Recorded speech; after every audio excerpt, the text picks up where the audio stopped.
Good evening, friends. I wanted to give you an update on the Bowling Thunder project.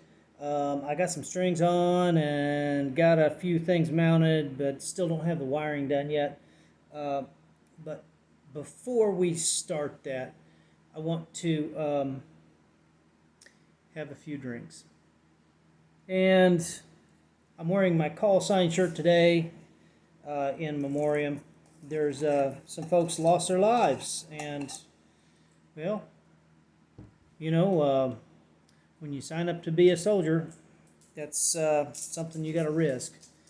Very sad, horrible situation. But Steve, good friend of mine, Steve Soros at Call Sign Brewery in North Kansas City, Missouri, um, pretty much dedicates every batch he makes to a downed aircraft. He's lost throughout the years quite a few friends, and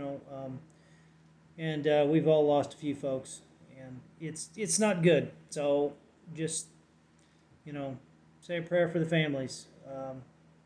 They're hit pretty hard, they are. But let's get to it. I found myself some Stillhouse today. This is the black bourbon, and it's got a nice little lid on it. That's different. It's I don't know. It's a metal lid. I don't know if it's aluminum, tin, but I always like these cans. These are neat cans. So let me give this a shot and see what the black bourbon tastes like. Just a little shooter. Oh, whoa. That's hot. That's hot. Man. It says bourbon 80. Does that mean it's 80 proof? It says blended bourbon whiskey mellowed in coffee beans. Well, tiramisu, I suppose. 40% alcohol, 80 proof. It looks like a small can, but that's 750 mils. That's a fifth. Oh, God bless. Okay, taking one for the team here. We're gonna see.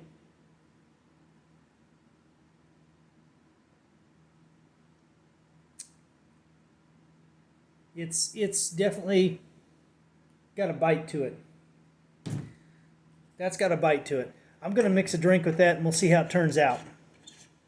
I think I was in St. Joseph today, and I thought, well, I'll walk through the liquor aisle and see what they got. And they had that, and they had this apple crisp, Stillhouse apple crisp whiskey, and it's just got the regular tin lid on it. It doesn't have the bigger lid. I don't know what the big lid's all about, but I'm gonna mix myself a drink with that after I cleanse my palate. I think I deserve it. It's been a busy week. My fingernails may look dirty, but actually, um, yes, I was at work, okay, but you got to wait sometimes to do your work because of traffic and things. You got traffic coming, so you got to hang out and wait. And while I was hanging out and waiting, I found a ton. Well, not a ton. I suppose it could have been, but a bunch of elderberries. I think I pulled out somewhere around 40 pounds. And my dad said, well, I've got that juicer. It's actually a sausage press. It was his granddad's. And it's pretty old piece of equipment. So I trimmed I didn't trim all the stems, but the big stems, the stalks. And so you ended up with stems and berries. Elderberries are difficult to deal with. And you can't just eat them because they've got these little bitty seeds in them. So, you eat them to get the flavor and make sure that they're ready. But the best thing you can do is juice them. A lot of people make wine, hence elderberry wine. But the juice is supposed to be like super high in antioxidants and stuff, all good stuff. I just mash them up, squeeze the bejesus out of them. I don't know what I used to squeeze them last time. Maybe a block of wood and a piece of 100-pound weight or something, and just squeezed them. This press worked pretty darn good. Anyway, I squeezed everything out, and I think I got somewhere around five, 5 to 6 quarts, mason jars of elderberry juice. I think 3 of them I've sifted out. I use like a tea sift, and then that strains all of the chunks and seeds and flesh, skins. It filters all that out. So you got nothing but juice. And elderberry juice has a woody taste to it. You've got to sweeten it a little bit. You have to change the flavor some, but it's totally tolerable. It's pleasant, um, but requires a little bit of work to get right. And then of course I think I hit up about 10 or 20 pounds of wild plums. So I am the foraging signal guru. When I get out there and I see mulberries and elderberries and plums and apples and grapes, there's I won't touch the wild raspberries. Wild raspberries have a lot of twang to them. They uh, they are definitely different. It's not tolerable. I don't know. I don't even bother. And the bushes are thorny as all get out. Okay, let's try some of this apple crisp whiskey. This is just flavored white corn whiskey. That's all it is. So it's the white corn stillhouse with whatever syrup they put in there, and it does smell appley, kind of like a green apple. There, we'll do just that. Before we get into it, I want to do a little reading here. I'll read this off to you, and see, this has just got the thin cap. That doesn't have this big fancy cap that the bourbon does. I guess if you're going to age something for 5 years in coffee beans, ooh, man, that sounds good. Okay, apple crisp whiskey stillhouse is distilled in a traditional copper still, then charcoal filtered for superior quality and taste, allowing the natural sweetness of the corn to shine through. Our mellow flavor and smooth finish make this a truly versatile, clear spirit. Corn whiskey infused with apple crisp liquor. All right. 34.5% alcohol by volume, 69 proof. Columbia, Tennessee. Stillhouse is I think, at this point, one of my favorite distilleries. I got this bourbon from my son. Oh, gosh. What's the guy's name? Knocking on Heaven's Door. It's called Heaven's Door Bourbon. Anyway, that guy does his... musical artists are doing their whiskeys now. So that's what he's got. And it's distilled, it says it's at least bottled in Columbia, Tennessee. So I'm guessing it's probably Stillhouse as well. This is Stillhouse, the regular straight corn whiskey is what I first picked out. And that was 2018, I think, in Oklahoma City, Oklahoma. And I found it at a liquor store. And I knew at that point when I tried it, that's really good whiskey. So anyway, okay, so it says 70 proof because of the liqueur. Still,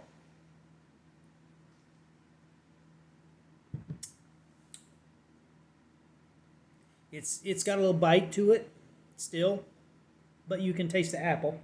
It comes through. I don't know what I would mix it with. Maybe a flavored soda or something. This is just regular Pepsi with the bourbon. So we'll pour a nice little drink with it, and I'll show you the old Bowling Thunder here. I used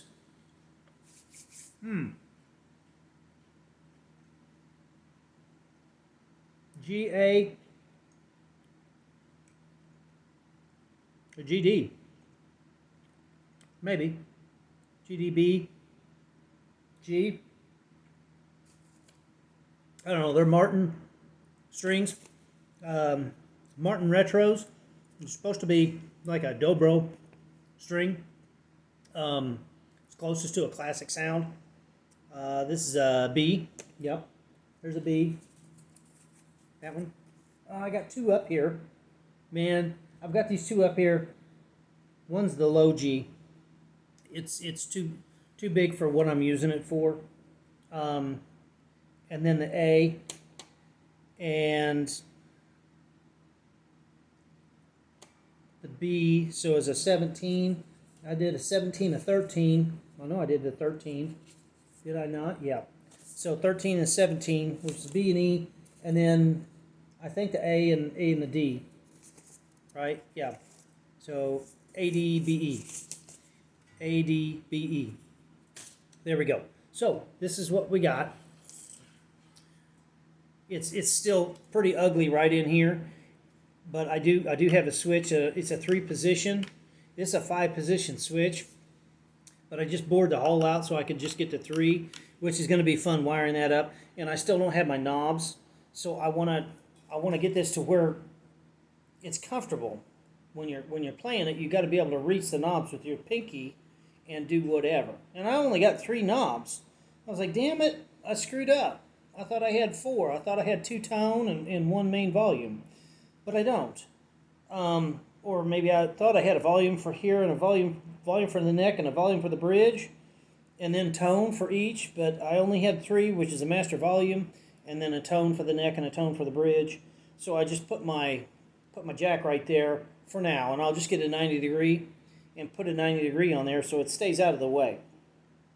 But it seems like it's a little further away than what I'd want, because right here is where you're going to be picking, and it's only 4 strings, and then you got to reach across.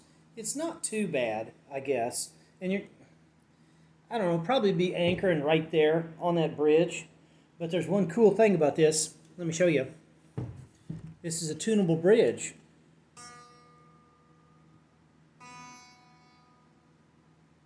Let me see if you can hear that.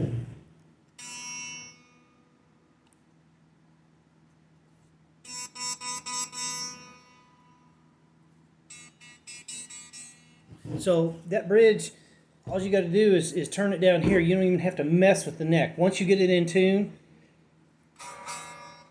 you just dial it in down on the bridge. I've just got a piece of cedar right here, and that is holding the nut. I have to notch the nut out still because there's a little vibration there. You can hear it, a little resonance against it. Once that notch is in there, that should quiet that down, I hope.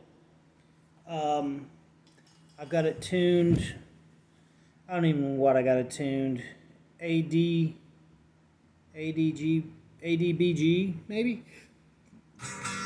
I don't know. Where's my slide? I don't even know if you can hear this or not, so I don't know.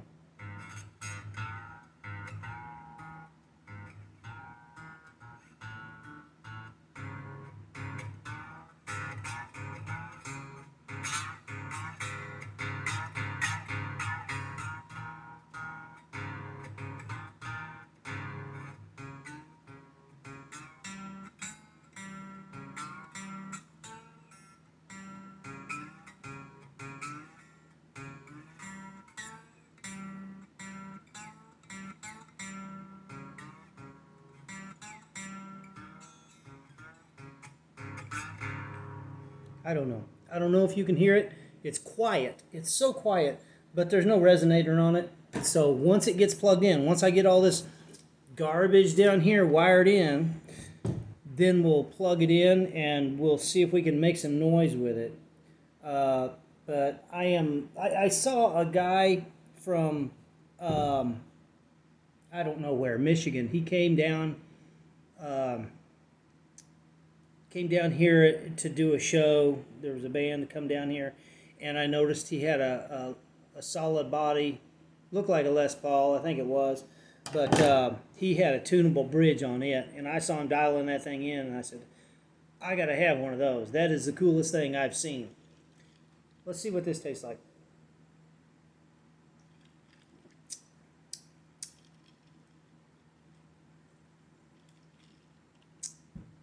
Not as much flavor as I thought it would have. Of course, there's a lot of ice. Maybe I should have got a straw. It's smooth, very smooth. Anyway, I wanted to give you the rundown on this old piece of junk sloppy wood, but I did want to show you line your strings up to where they're right on top of the coils, or as close as you can get.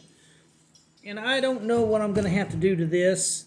Look a little closer to it, but I don't have a whole lot of room to shift these pickups, but they should be close enough.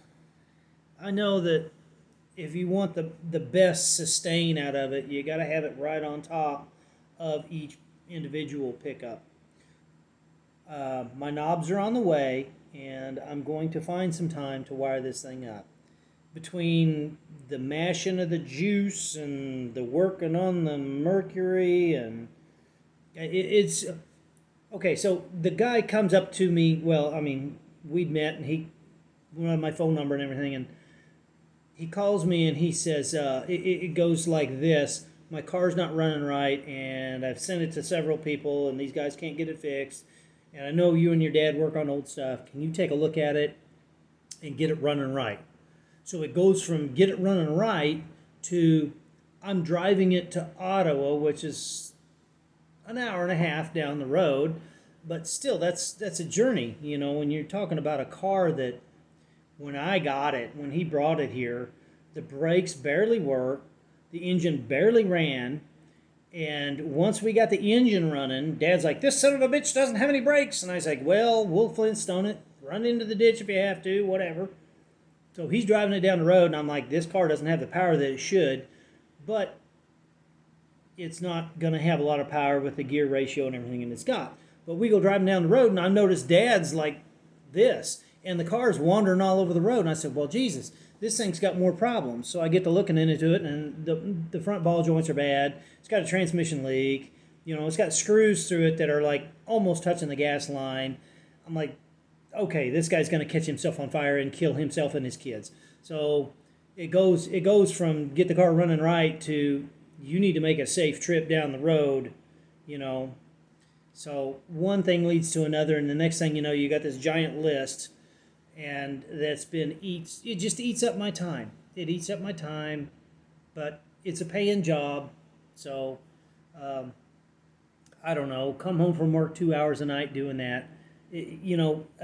Back years ago, I used to work for a two-way radio shop doing bench repair, and that was 4 hours on Tuesdays and Thursdays plus racing. So surely, if I can do that, I can hang this, right? And build this thing. So I hope you've enjoyed seeing the progress of this. I've still got some dressing to do, and I'll get it wired up. Next time there's an update, I hope we can make a lot of noise. But I do have it all glued together. It's all one piece now. My channels line up, and my pockets here. I don't have to worry about this out here right now. I might change it in the future. If you have any tips or suggestions, please, please, please let me know. Because it's just a fun time project, and I'm putting it together and hoping to make some real good noise with it. I hope you all have a wonderful week. Enjoy it.